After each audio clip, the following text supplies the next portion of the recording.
systematically untightened, systematically disheveled a little bit, to give some flam or whatever. Yeah, I love the vocoder effect thing. And just the lead vocal even just sounded super dope. Yeah, they're really fun to mix, and they do a lot of original music too. I just thought this would make a good sort of reference point because it's a song, and it's a recording people know. Yeah. Anything interesting in this mix in particular? So one of the things I love about this mix is the bass. He's just a really, really, really good vocal bass. If somebody asks like, "Oh, who are the best bass singers in the world?" He's my short list of a few singers. And if you listen to the bass line, it's not octavized, nothing crazy. There's no crazy effects. That's just like him doing it. It sounds super thick. Yeah, I was going to comment also on the bass. Yeah, he's really good, and it's pretty much a healthy amount of compression, and then like I said, finding that right place to do the sort of resonant high pass on him, and then with him keeping a lot of the higher frequencies in because he moves a lot, and then you can hear him articulating it and moving it, and it helps you realize, oh, that's a real person doing that, Yeah, totally. It sounds really, really good. I was going to ask you, so when you're compressing the snot out of these basses, like what kind of, like what's the attack and release on these things? Well, it depends. If they have a good attack and I want to keep it, there's no like tried and true. It's like, it depends on your voice, really. If they have a good attack, I'll loosen it up a little bit. If they don't, I'll really clamp down on it. The other thing is if you're compressing a bass, an electric bass, the dynamic range is only going to be so much. I'm a bass player, so I'm very familiar with compressing like a regular bass. Okay, so if you loosen up your attack speed on a bass and play, and the attacks go through, you can get a consistent amount of gain reduction, and you can get the attacks that are sort of consistently above the threshold. But with the human singing bass, they might have three notes that are like 25 decibels apart from each other in volume. So the attack speed on one note, the note might be going through just right, and you get just the right amount of attack. But then on the next note, it's a crazy amount of compression, or on the next note, it's not even getting anywhere near the compressor. So you can't always do the same things with being forgiving. Sometimes you have to be more controlling. Another reason why I like this guy, Armand, is a really good contemporary vocal bass can really control the volume of their notes. So they'll go up high and they'll go way down low, and they'll be mindful of where they are in their register, and they can adjust and give a consistent level. It's like the great singers that would move back and forth in front of the microphone to get like the right volume depending on which part of the song and how much they were belting. Exactly. Yeah, it's like mic technique, but built into their voice. Yeah. I wanted to ask you a little bit about remote working because, I feel like you've been working from your home mixing, for people all over the world forever. Has the pandemic changed anything for you? Only indirectly. Only because it's changed, the lives of the people who've been making the music. Right. There are times when people would come into the studio, which we don't do, like people would sit in or something. But that was an exception. Usually people, even in a normal world, just send it over and you send it back. Yeah. Do you have any advice for people who are like, now having to work remotely and, communicate with, the artists that they're working with and stuff? Would you have any is there an important thing that you've learned over the years from doing all of this? Well, one thing that's difficult, when you're in a room with somebody mixing, they can read your facial expressions and you can read theirs, and you could get a sense of things that way. Like with anything else over the internet, you have to be really careful about what you write because you don't know how they're going to take it. And it can be really hard. Like sometimes if you're not paying attention, you can either shoot down somebody's idea in a way that comes across in writing as being really negative, or they could be paranoid about they could criticize a mix and be paranoid about how you react to it. So then you have to be careful about how it's like all the things you can't tell over the internet, you have to be really careful with and think about, you're a doctor for somebody's song. You have to think about your bedside manner, and it's harder to convey over the internet. Sometimes I'll just say off the bat, especially if it's a really new group or a really young group, don't be afraid to say when you hate something, If you hate it, I want you to tell me you hate it, because that's information I need to do my job right. I'm not gonna. It's not a hit against my ego. It's very valuable information to me, and you're not gonna hurt my feelings. You know what I mean? Yeah, I love that. That's something that I've been doing a lot recently. Also, it's just like telling people, like, if you don't like it, totally fine by me. Like, I will not take offense. Yeah. You're not hurting my ego. Like exactly how you said it. I think it's so important for.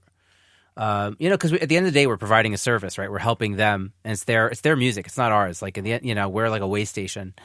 Obviously an important one, and one that we try to use a lot of emotional, intelligence and creativity with. But like, at the end of the day, it's still their babies. Yeah. Well, and the other thing I'll say is, the opposite side of that is, if you ask for something that's like highly inadvisable, I'll let you know. Like, I might still try it, but I will definitely say, oh, you know what? If you boost the bass by 12 dB there, you're going to blow people's speakers. You know what I mean? Like, yeah.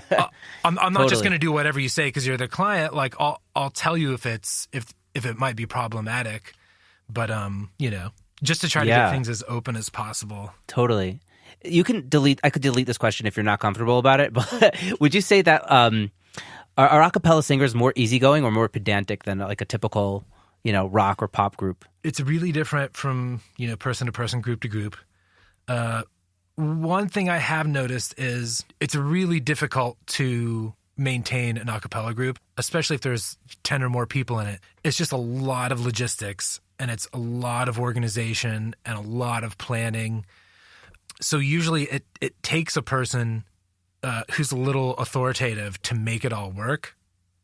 So sometimes the population of, directors you're working with are the type of person who can be very controlling just because they need to be to kind of have that job in the first place.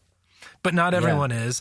And a lot of the people who are recognize that they are, and, they'll say, here's everything I noticed. Let me know if this is crazy or if it's way too much or if these are things that even matter. But, they've been rehearsing this group maybe for months or years, and they know every pitfall, and they know something that catches their ear that would never matter in a million years to just a casual listener. Right. This middle voice on this one random part is supposed to hold their note an eighth note longer than they did. Yeah. So it can be, by nature of who finds himself in this position, it can be somebody who's controlling or just extremely, extremely detail oriented. Yeah, I guess it's just on you to stay, on top of the communication and be, do your job in that sense. Well, and I've gotten really good at, if somebody asks me to spend a lot of time on something that I think really will not make a difference, I'll tell them. But I've also gotten really good at very quickly doing like the trivial fixes that they want. Like, you know what? Probably no one will notice this, but I can fix it in faster time than I can explain to them that maybe they shouldn't fix it. So I'm just going to do it. You know what I mean? So, right. And that's just with years and years of like fixing cutoffs and that sort of thing. Yeah, sometimes it's like safer to just go down that hole and let them hear it for themselves. Yeah. Than to, that there's no lesson like learning it the hard way. Even like if it's a mistake, right? The artist wants to do one thing and you say like I don't know, and say no, I think this is good, and you know what? Just try it, and if it doesn't work, if it works, amazing, and if it doesn't work, now you know. One of my favorite mix comments is that somebody say, I can't tell whether or not it's right. can you double check it for me? Yeah. And it's like, well, if you know what it's supposed to be and you can't tell whether it's right or wrong, there's no way an outside listener would hear it and it would even register as a thing to them, you know? Like, can you double check and make sure they're singing a C sharp there? Yeah, I've gotten notes like that before also. So I feel that. Wow. I feel like we've gone over so many things and I've learned so much about your process and about like, you know, what goes into a cappella recordings.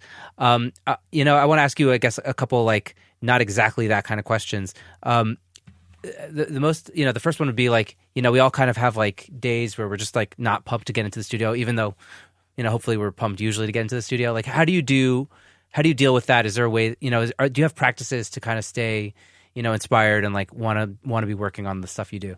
Generally speaking, I find that if a project is really interesting, I don't need motivation because it's interesting. And if a project is not interesting, then I'm motivated to finish it as quickly as I can. So I'm usually either motivated to work on it or to be done working on it. Love it. And it's a great answer. I don't have a lot of days where I like sit down at my desk and just can't start. Which I think part of that is having mouths to feed and a mortgage to pay and stuff. Like you can't afford to just go to work and stare at the wall. Yeah, absolutely. So this is a question that I just want to say that I love that answer. That was a great answer. This is a question that I've asked everybody on the show. You know, looking back at, you know, maybe when you were at the beginning of your career, was there something that you maybe did or didn't do that, you know, you'd want to impart on the listener to be like, hey, this is like something that was really important that I did or like I missed when I was just getting started? Oh, geez. I think my biggest regret is letting what I didn't know affect me. I've always been very, very aware of what I don't know, which I think is good. But I think my problem was saying, well, I don't know this, therefore I shouldn't try it, you know? And I think looking back on life, it occurs to you that everyone you've ever met has a big pile of stuff they know and a much bigger pile of stuff they don't know. And everyone's just figuring it out as they go. And everyone has a blind spot and something they're not good at and something they can't do. And working past that is really is one of the most important things you could do. Yeah. I think the other thing I would say is it's really easy to get sucked into buying things, buying gear, watching, you know, buying tutorials or watching tutorials. But the best way to get better at making music is to exercise how your brain thinks about music. And that's something you could do basically for free. Like, rather than buy a new plugin, spend 2 days just listening to music and just like, you know, spend 2 hours on Spotify just listening to snare drums. And, you know, it's like being in a video game and upgrading your brain. You know what I mean? It's just using your brain and listening to music and thinking about music will improve your mixes more than a new plugin or learning a trick, you know, so to speak. Yeah, I love that. That's a great answer. When I was like, I think there's been times where I've like practiced bass in my head. You know, like I remember being on an airplane practicing bass for, you know, a song I had to learn, and just like because I was practicing it in my head, I just like knew it even better, you know? Yeah. So there's what to be said about like just expanding that brain. Yeah, it's very connected to visualization, and I think a lot of mixing is about there's a million ways you can mix a song, but what matters is do you get to a point where it feels good? And it's easier to have that idea of, okay, this feels good if your brain has more subconscious reference points for how music sounds. You know what I mean? Yeah. Yeah. We build like an encyclopedia or discography in our heads of what different things sound like. So if someone like says like, I need to sound more like that, you're like, oh, I know what that sounds like. Exactly. And yeah, there's a mastering engineer out of Nashville named Sam Moses, and he was on my show, and he has a podcast also called The Attack and Release Show, and he's talking about like he thinks he's been successful at mastering because he has like a really insane like audio memory. Like his brain is like, he says it's like a discography. Like I know what all that stuff sounds like, and I just remember what it sounds like. I think that's like super interesting.